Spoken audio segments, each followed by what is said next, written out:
Welcome, friends, to this first episode of Charted Waters, Discovering the Pacific Northwest Through Story. I'm Maureen Gordon. For the next few minutes with us, you'll uncover wonders, hidden stories, and life truths from the rich world of North America's Pacific Northwest coast. This podcast is for people curious about nature and its connections with culture, or who love the ocean wash rainforest itself. Like Travel for the Mind, we aim to enhance your life with new understanding. Thanks for joining us.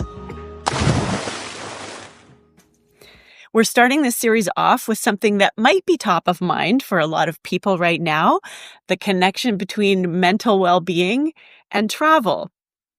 While today's theme is only loosely connected to the Pacific Northwest, this region is a powerful healer of the spirit, and that alone makes a lot of us here curious about the connections between mental health and travel, whether it's travel up the road and into the rainforest or whether it's across a continent. As a guide and as an owner of an expedition cruise company, I've witnessed in hundreds of different ways the impact of travel on people's mental health. I'm joined today by two amazing people with great insights on this topic, travel psychologist Javier Labourt and photographer and Canadian Geographic Nikon ambassador Jenny Wong. Welcome, guys. Hi. Hello. Hi, Maureen. Hi, everyone in the audience. A pleasure to be here. Thank you. Through the insights of them today, you're going to learn how to get the main benefits to your mental health from travel and also explore a little bit about what that means, whether it's developing yourself within while exploring the world or pushing gently beyond your boundaries through new experiences, or mindfulness, which some theorize may even slow the aging process. So stay tuned for that as we get into it. I'm excited to dive in and for you to meet our first guest, Jenny Wong. She's a photographer descended from many generations of refugees, so perhaps travel is in her DNA. She's backpacked or otherwise explored all the continents except Australia. Perhaps that's in the works, I don't know, and specializes in adventure, wildlife, travel, and commercial photography. She particularly cares about using photography to spread awareness from the front lines of climate change, like the Arctic. We're really lucky to also have her this year as our photography guide on a photo expedition in the Great Bear Rainforest that my company, Maple Leaf Adventures, is operating this fall here in the Pacific Northwest. Welcome, Jenny. Hello, so happy to be here and so excited for the Great Bear Rainforest trip. Awesome. Let's go back a little bit in time, Jenny, and start with a story. We've had some conversations before, and I'm interested for you to share a moment in your life when you felt changed for the good by a travel experience and some kind of good that you've carried with you since. Can you describe the moment that it happened for us? I have to go back to my trip to the Arctic, my very first trip. It was an invite by some friends that I have never met in person to do a 400-kilometer commute from Clyde River to Quan Inlet by a snowmobile. Wow. And, the guy's like, are you going to be tough enough for this? Like, it's going to be nothing that you've ever done before. I had no idea, I just said yes. And out of pure curiosity, I just was like, and will to want to see this place, I said yes. And it changed me. It changed my perspective of who I am, who I want to be as a photographer.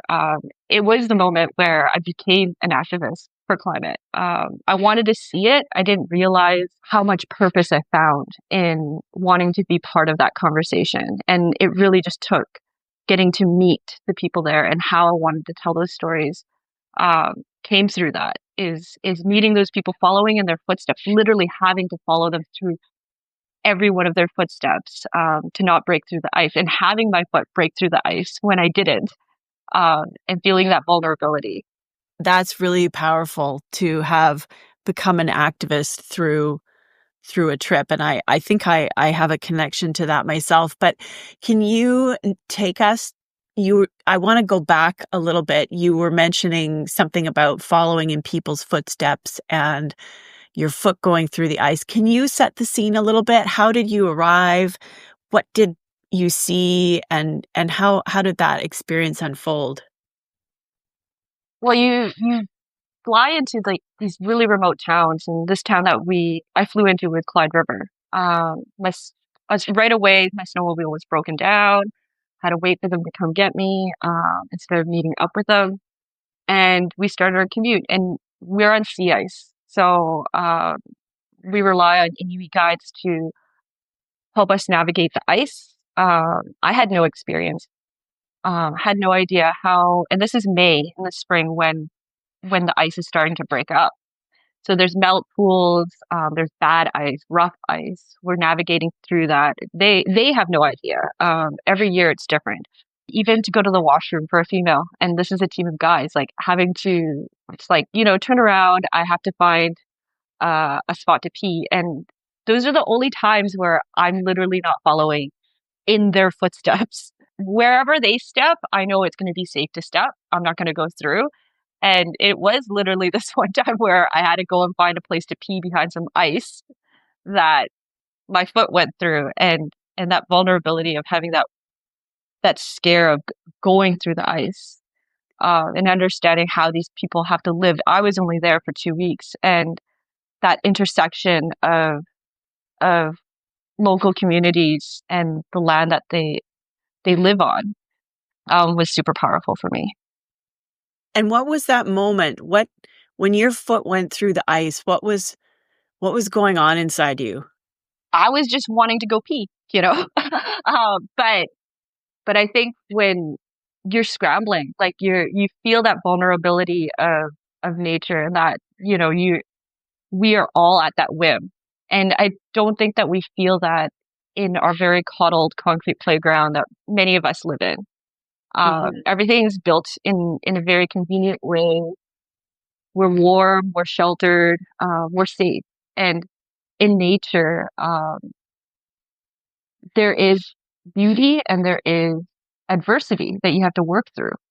And I think that moment was like something that I have never experienced. It was one of the greatest, I think, in my life for a first experience. Some of the hardest adversity I've had to go through for culture, like understanding the culture there, understanding the ice, understanding what I was doing. Um, yeah, it it was a challenge. Like, now my boot is wet. Now what am I going to do for the next week of camping? Week and a half of camping? Like, I have to dry it out. I'm literally sitting in my tent with a boot. Yeah, and it's freezing. So the water's freezing my boot. So having to deal with all those things make you realize like um, what I'm capable of, I think. And yeah, I am actually tough enough, and it built more confidence in taking on these challenges, I think, in life. Yeah. Yeah, and somehow, I would say on our trips, it's not life and death like stepping through the ice outside of Pond Inlet, but there is that stepping outside your comfort zone. Whether it's wa- going out in the rain and not running back inside because you want to see the bears catching the salmon, or whether it's, stepping on a boat and you're not sure how that's going to be, and then realizing the community and your connection to it all, and somehow feeling small in the immensity of the place actually brings a lot of peace. Yeah, I think like that, like our ability to feel vulnerable, and I think in that vulnerability, you connect with a place. You open up more. You have to open up. You have to accept where you are. You have to learn to adapt, which I think that we don't get that chance to learn to adapt to very much in our daily life anymore. Yeah. Um, Yeah, and curiosity and the all the possibilities in life, I think they open up a little bit more. yeah. Thank you. I want to turn to Javier now and talk a little bit about the psychology of what's happening here for Jenny or for me or for our guests. Um, He's a psychologist who also loves exploring the world. And through these two passions, Javi's created a practice that combines both, helping people improve and expand their well-being, and as Oprah might say, living their best lives by using travel as the method for personal growth. There's so much to talk about here, but first, Javi, back to Jenny's moment there and the moments she was describing. What's happening inside her from a well-being or a psychology perspective? So thanks, Maureen. Well, I'm going to talk a little bit because what was Jenny mentioning, it resonated with what I really think, and I deeply advocate for a way of like a perspective of traveling. And she mentioned many interesting words that are really deep concepts. I mean, both of you mentioned this.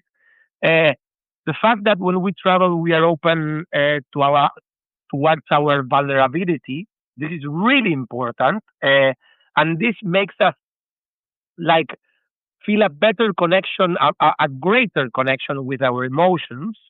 She also mentioned adversity and challenges, and stepping and kind of resolving these adversities or these challenges helps us with our self esteem. So we are talking about our self esteem, we are talking about our emotions.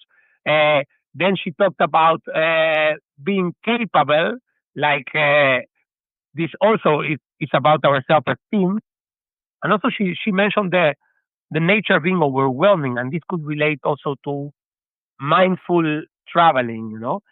In a way, I think that this all of these concepts, what they have in common is that travel brings the perfect scenario to promote a personal change, and this is kind of the key question of the matter. And what I think as a concept is that in the past 15 to 20 years, all the travel industry has developed in a way that is very easy to travel for many people. And we're kind of losing the reality that, that travel is a passage towards our vulnerability. So we have this, you understand? I'm so glad you said that. Uh, Keep going. no, because I think this is the key concept. It's so easy to travel with the internet, with the low cost airlines, and etc., that we are losing this way of connection while we are traveling. And I think that the whole idea of the podcast and the whole idea of many people in the travel industry and travelers are going back to this.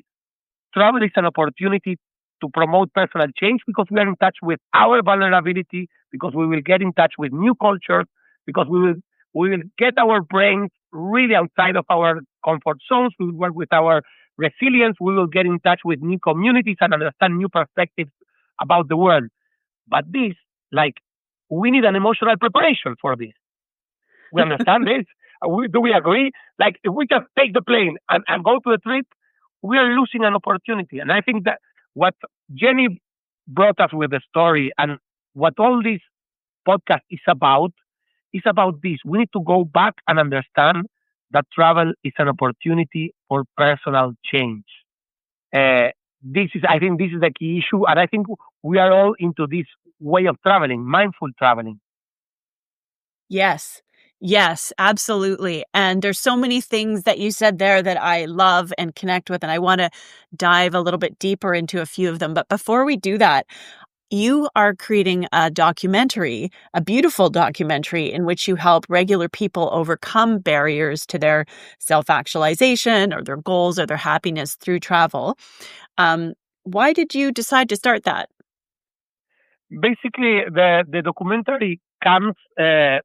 I think I have to explain a little bit about my life because my life got me into places that are kind of unexpected. So my studies are psychological studies. I got my degree here in Argentina. Then I did a master's in the U.S. in Palo Alto. And then I started in my private office. I started practicing. In the meantime, I did a lot of traveling with my family, exotic destinations, backpacking, Asia, South America, Africa, etc. At some point, and really by a random chance, I started working for a Greek a travel show for Greek television, and this was kind of like a new, I would say, a new version of myself, and I started seeing kind of like the power of TV and visual, I would say, content to transform and impact. And a few years ago, I had this idea of turning into a documentary and probably, hopefully, a documentary series about making people that never traveled before, or maybe they traveled to familiar places, taking these people into unfamiliar territories, into exotic destinations, and actually bring the psychological part into this, and acknowledging that every experience we do takes a step into a personal transformation. As a therapist, I use this platform. So every adventure we did had I would say, a goal of personal change. So I started building trips specially tailored for these people, and I started filming these trips.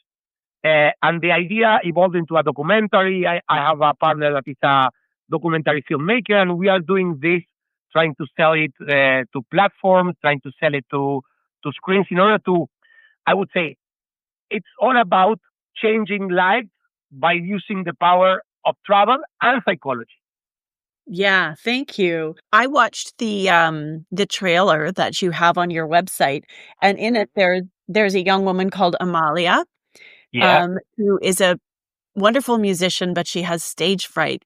Can you tell us how Amalia's trip developed for her? What happened on that?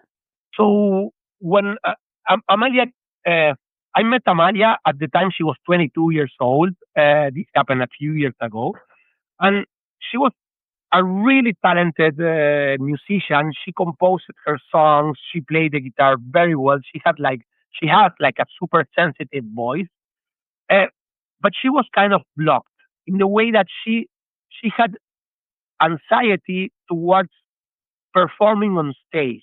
It was not like a clinical anxiety, but it was related to a strong lack of confidence. All Mhm. of her friends were telling her, like, Amalia, you should play live, you should play on stage. Uh, you have a lot of talents. We want to see you. And she was kind of like, I would say, avoiding this, you know. And Yeah, for someone that wants to do a musical career, it's a key and essential that she had to play on stage. So yeah, at that time, I had the idea of this documentary of taking someone that could really take advantage of a life changing trip. So I got in touch. Amalia is the sister of a good friend of mine, so I got in touch with her. I started talking to her. We did some interviews before the trip, and I started building this trip where we went to Kuala Lumpur in Malaysia, and then we went to Bali, to Indonesia. So basically, we spent there 9 days. Every day was full of experiences, and in the last day, I organized like a session of her playing live in front of 30, 35 other tourists that were eating in a restaurant. So she had to go on stage and she performed. She was a little bit nervous. She was a little bit like anxious, but she was prepared for this moment because we worked on her self confidence. We worked on relaxation techniques, all related to travel experiences. While we were traveling, she was working into this. So we did a little bit of psychological theory, a lot of experiences, and a lot of knowledge for her to learn. And then she started performing better. And what I like the most about the story is that for her it was the first trip outside the American or the South American continent. And 4 months after she came back from Indonesia, I received a message on my WhatsApp, and it was Amalia. And she tells me, Javi, I need to tell you that I just bought a ticket to fly to Costa Rica, and I'm going to spend there 1 month, and I'm going to live by playing in bar. And she did this. So, so, this, fantastic. so it's like I keep this message as one of my most like beautiful memories, but it really worked, and I think it portrays the power of travel. Absolutely. It can be transformative. And I like what you were saying before, where you said there's so much these days that makes travel so easy. We don't spend the time preparing mentally or emotionally for a real trip. Maybe, and I'm as guilty of it as the next person. I think I want to fly somewhere beautiful and have a massage, right? That's not necessarily, I mean, maybe that's just a break and that's a different kind of travel. Um, but I think that other kinds of travel, when you're out exploring the world, they can change your life. I mean, certainly it's changed mine. I left everything behind that I had been working on in a totally different industry and a house that I owned to come and work at Maple Leaf Adventures because I was so impacted by the place, the wildlife, the people, and doing something good for the planet and for people. So it really can totally change your life if you're in a place where that's what you're looking for, or you're open to it. Maybe you're not looking for it. I wanted to switch to another thing that you mentioned, Javi, and that is the idea of mindfulness. We talk a lot about mindfulness these days, and I think my stereotype, and maybe that of a lot of people, is for mindfulness, you sit in a quiet place, cross your legs, close your eyes, and focus on your breathing. Um, but there are other kinds of mindfulness, and I love that travel provides mindfulness. And Jenny, I wanted to come back to you because as a photographer, I think you have a special relationship with that kind of mindfulness with open eyes. Can you talk to us a little bit about how photography and mindfulness have something in common? I think when you're there, like when I'm planning a shoot, I have these misconceptions about like, or not misconceptions. I'm planning a shoot. I plan it a year out, a couple of months out. I want to succeed in what I do, but I think when I get there, it's always going to be different. It's always going to have all these expectations of what I would like to shoot. And when you get there, things change. Things get thrown out of the window, but you adapt and I think in that adversity, in that moment of not getting that, not seeing that bear yet, and anticipating it, you break out of that. You start seeing the other things that are around you and having to create. And sometimes that's the B-roll leading up to the big bear. And I think that's the wonderful part about it, is that I always go back to those images. They might not be the cover image, and they might not even be anything that we'll see the day of light. But those images might be just for me to remind me of what it was like to be there. And I think that's really important for my style of photography, or for what I do. Can Um, you can you draw us a picture or take a photograph? What kind of images? So you might have gone to the Arctic to photograph the polar bear in its waning habitat, but what are the other images? The ones where you're waiting for the bear to appear and you're suddenly noticing what's around you. What are you photographing? it could be anything, but for me, I totally remember this one time where I was traveling on the sea ice for about, I don't know, like it had to be a week, and we haven't seen a polar bear yet. And we were camping. It's been hard, and it's getting worrisome that we were there to do a shoot, and the polar bear definitely is a big part of it. And we came upon these prints, and it's one of my favorite images. It's like these prints now going up to a breathing hole, and it's not a common shot that people get of polar bears. You see a lot of polar bear shots, but having a print and a successful kill site next to it, in another, maybe a few steps from it, was just a really cool story. And it was something that you don't expect, but you have to appreciate it. Like I could have, without being mindful, without being in the moment, and stopping, we would have just blown right past those footprints, wanting to look for that bigger image, and that Mhm. chasing that expectation, I guess, and not allowing the environment to kind of shape and inspire you. Yeah. We stopped. And I think those are the moments where those little B-roll images is what brings the whole story together for me. Yeah, I've noticed that being in a new place brings me away from my problems, even if I'm just doing something like someone's driving me somewhere or, especially if I'm riding on a bike. Um, my head is so much in the present moment because there's so much to notice, the way houses are different or the color of the sunlight or the way the trees grow or the style of leaves. I never realized how much that is a kind of mindfulness. I know that when we did another trip together that was a photo trip, you were giving some advice about this kind of photography. And can you just share with our listeners, what's your advice about photographing the small moments that make the big picture? I always say that there's images that you take as a photographer for yourself, and there's images that you take for the world. And those little images that you take for yourself, you never know where they lead you.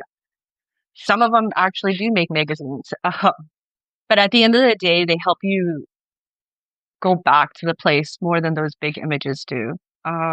Yeah, you remember that bear or that narwhal or the eagle, but those little moments of the droplets of water on your jacket or the uneven horizon in rough waters. Uh, I think those are the moments that when I'm home, they bring me back there to remember so vividly, like the story that I want to tell, those emotions that I felt. Yeah. So Yeah. regardless of taking those images for a magazine or for a client, I think it's really important for me to take those images even for myself, Yeah. for the process of completing a project. Because I need Yeah. that emotional connection to create something that is impactful for the viewers that are going to see my images. I think if there's no emotions going into it, for myself, I can't expect my audience to feel anything when they see it either. Yeah. Yeah. And even curiosity is an emotion, which is Yeah. Javier, coming back to you, when you're traveling, it almost seems the antithesis of being able to be mindful at first because there's so much going on. Can you give advice to our listeners about how to be mindful, practice mindfulness when traveling? So, I mean, what you guys were talking right now was interesting because at some point you mentioned the brain activity that we are having while we are traveling, and I think that this is crucial because when we are in a new unexplored spot, our brains will be working, will be kind of stressed. Okay, this is kind of unfamiliar, so they will be internalizing new shapes, new smells, new sights. Our senses will be working, and it's a little bit contradictory towards being mindful and relaxed. But it's really possible to be relaxed and mindful on those times. So my main advice, realizing that being and practicing mindfulness is staying in the present moment, being aware of your breath, like kind of witnessing your thoughts and let them pass by like the clouds cross the sky. But for me, the best advice for me being mindful while traveling is to let yourself go. Understanding that the control that we have or we pretend to have is just an illusion. So, to do a practical, I would say, practical exercise while traveling and to practice mindfulness while traveling, I always recommend just getting lost in a place. Of course, taking the security measures that we need to take. If we are like in wilderness, I think we should take a compass or a GPS just to be able to get back, and not put ourselves into risk. Or if we are walking a city that we don't know, just explore safe neighborhoods. But the fact of getting lost and just pulling away the goal of the experience. The goal is to get lost. Just go Hmm. there and see how you feel. Like kind of feel how you feel. And this is a really interesting way of being mindful. Of course, if we practice meditation in a forest and we focus on our breath, we put our back straight, straight and stuff, we will also be practicing mindfulness. But this is a kind of concrete exercise that we can do when we arrive to a new city, to a new forest, a new jungle, or whatever. We get lost. And the goal, I think that we were talking a while ago with Jenny about Latin American society and the American or North American Canadian society. uh, we are used to put a lot of goals in what we do. Like we are having dinner in order to get us to share a good time, or we are getting to meet in order to close a business or whatever. Hmm. Traveling gives us the opportunity to just get lost to experience, and experience is focused on our senses. So if we focus on our senses, we will be doing mindfulness, and it's very easy. It's just getting our minds go, just don't focus in the thoughts, focus on the senses. And this is kind of like a mindful and interesting and super powerful. Some people can connect on those moments with taking photos. It's like with a cell phone or with a camera, but we just go there and we are very aware of our sights. We are very aware of the smells. We put the attention on the eyes. We put the attention on the nose. And this is a way of mindful traveling. Amazing. That's amazing. And I have to ask because I've seen headlines recently, and I think other people may have, that there's a suggestion or a theory that travel and perhaps mindfulness in travel could slow the aging process. Can you tell us how we might understand those headlines, Javi? Yeah, so basically, I think the paper that was out in 2024, it's a paper that a group of researchers in a university in Australia called Edith Cowan University, what they did is they proposed a really interesting framework for traveling that could, in my opinion, open an extremely interesting door towards. They mention the aging process, but it's interesting because what they are doing is they propose this theoretical basis, and they say like, okay, this basis gives us the possibility to study the real results that traveling might have, like the effects traveling might have on people. Their hypothesis is that travel might slow the aging process because what they use is the entropy perspective. The entropy perspective comes from the physics, and they say that the human body, the organs, the tissues, they start in a low entropy state, and this is when we are born, and when we are in our elderly ages, it's a high entropy state. Hmm. Our body tends to a disorder because higher entropy is higher chaos, higher disorganization. And what they say is that the amount of positive experiences that we can live while we travel, the kind of present time, mindfulness, consciousness that we experience while traveling, they say that this might help slow the age process, not stop, but slow, because the entropy will be slower. So what they say, which is super interesting, is that they they encourage other researchers to start putting an interest into travel research and understanding the human, I would say, body references towards heart rate, cortisol levels, stress reduction, etc., before they travel and after they travel, giving the platform to really believe what I think we all believe, that travel is so good for the mind, for the health, and for the soul. And this is the research platform to start studying this. Wow. And so if I went on a trip, I'm 54 years old. So I'm entering that, well, I'm well along in that entropy state, let's say. And so if I go away and I explore a new place, I'm going to come back and my cortisol levels might have been reduced through the relaxation and the sense of peace. My brain activity may have been increased. My connections in my brain through mindfulness may have been increased, or from meeting other people, and that's going to slow down the entropy process in my body. Have I got that right?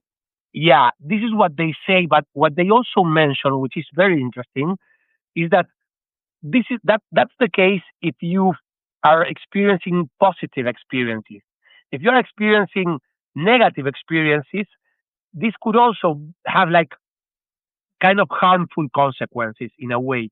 So what we understand as actual critics or readers of the research article is that the whole travel state or the whole mindset while we're traveling, it's a kind of like a positive platform or a negative platform. It could Right. accelerate the aging process and make you super stressed if you are overwhelmed by the negative experiences, or it can really empower you and potent and really give you like a different way of living or a new life perspective if you do the right experiences. And this is what they say is like the more we consider travel as therapy, the better will impact us in our well-being. Amazing. Well, I'm looking forward to seeing the results of that research, and perhaps there's a whole nother episode or storyline about ensuring to the best of your ability how to choose a travel that's going to be a travel option that's going to be good for you and not a super negative experience. Before I wrap up and talking about negative experiences, though, I think it's only responsible of us to talk about, travel. We do travel for ourselves. We do travel for curiosity and stimulation, for relaxation, or just to get a change, or because we have to go visit people and so forth. But I think as travelers, we know we carry a responsibility. And so I wanted to get from both of you your tips for mindful or intentional travel and how to be good to the planet when doing it. Jenny, I'll start with you. All right. So this is something that's always front of mind for me. And so I think one of the first things that you can do is do your research on who you're traveling with and how you're traveling, and support businesses that support local tourism and hire locals, buy local, and what their footprint is and what their initiatives are in the areas that you're traveling in. That's the easiest first thing that you can do. And then I'd say when you're there, there's like so much that you can do in terms of learning for yourself. So for me, like I'm always curious about local culture, local voices, and particularly in the Great Bear Rainforest, where there's a long history of conservation, local conservation efforts. I think open your eyes and heart, brain, listen to people's stories. And some of these communities are not connected by roads. Most of these communities are not connected by roads. They're very remote. Help give those voices, bring those stories home. And I do a lot of social media. I do, a lot of advocacy.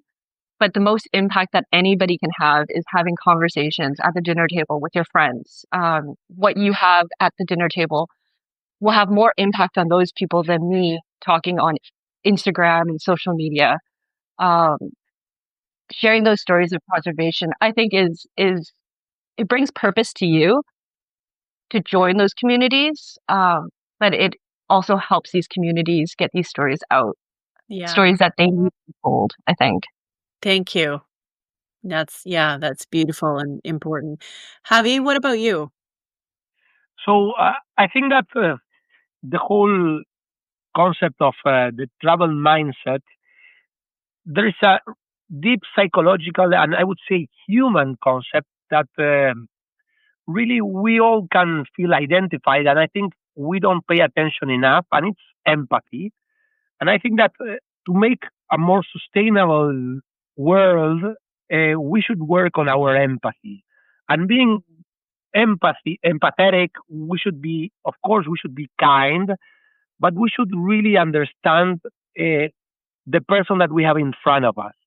And this needs to come with a deep respect for the culture without feeling as kind of like superior because we might be more educated in universities and stuff, but understand that simplicity is also very deep and that empathy means understanding why the locals are taking the decisions they are taking in their actual context.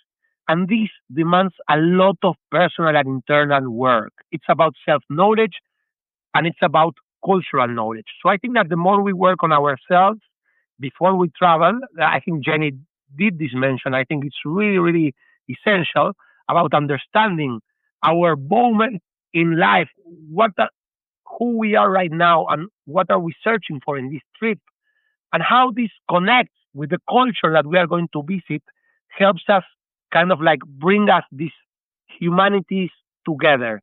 I think empathy is is the key for a better world for sure because we will understand the struggles, the problems, how to help them, and also how to understand them because sometimes the decisions of the locals are kind of not the way we are going to do things or we would think that we will do things, but it's the best way that they are doing and they have a context.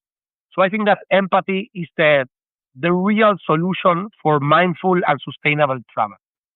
Thank you. I I love that. I think that's empathy.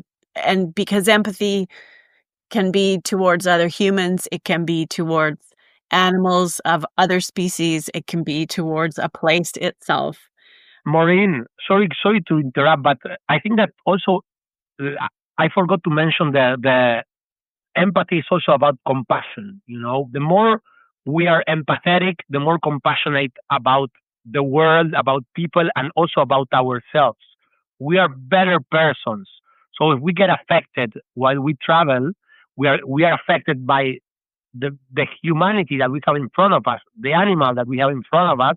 We'll be more compassionate when we are back home. So I think this is kind of like the key for a more sustainable. It's about connection and compassion. I agree 100%. And I mean, I think we could probably all talk for a few more hours here, but we do we do have to wrap up. So I wanted to sort of reflect back a little bit here in closing and think, next time we're all approaching our trip, what I've learned is, think about what the intention of the trip is, but also practice mindfulness. And if, the intention that you've gone with, e.g., Jenny, photographing a polar bear right away, isn't the one that's presented, that there is so much else we can find in the moment, and that we need to treat ourselves kindly and the world around us kindly. And that experience may even help us feel younger for longer. So I That's want to thank wonderful. you guys both for coming. And before we finally wrap up, I want to let people know how to learn more about what you guys have spoken about. So, Javi, what's the best way for people to learn more about you and your work? So basically, I think my website or my Instagram would be the best. My website is more specific about psychology. My website, you can find me on travelpsychologist.com or javilabourt.com is the same. It's just a redirection. Also, my Instagram is at Javi Labourt, which is Labourt. Javi is the short for Javier. So both ways are a good way to reach me. I also have a TEDx talk that is called Becoming a Travel Psychologist. I have some talks online where I discuss this, like the psychological power of traveling. Thank you. Jenny, what about you? What's the best way for people to learn about your work and your passions? I'm super active on Instagram, so find me on Instagram. Connect with me, DM me. My handle is JWCaptures, and that's JVUBCAPTURES. So I'm always welcome to questions. DM me. Great. And we'll link those both in the show notes as well, along with a few other resources we've discussed that might be of interest. And also, I would be remiss if I didn't take this moment to mention that we'll be hosting a Great Bear Rainforest photography expedition cruise this fall with Canadian Geographic, and Jenny Wong is going to be our photography guide on that. It's September 6th to 13th, 2025. It's on our little tiny expedition ship Cascadia that we've lovingly restored here on the coast of British Columbia. And it's, I think it's a 7-night, 8-day expedition into the fjords and river valleys, beaches, and channels of one of the planet's most intact wilderness places. And I say wilderness in the more modern sense of intact natural systems, because it is a place that people have lived in for so many millennia that nobody knows. And Jenny is going to guide us towards photography of big animals like whales and bears, but also those special small moments we discussed as well. Yeah, I'm you. so excited for it. Oh, yeah, we're excited too. So friends, thank you for coming and traveling along with us today. I wish you all a day that stimulates your curiosity, fills you with purpose, and hopefully some peace as well. And stay tuned for our next podcast.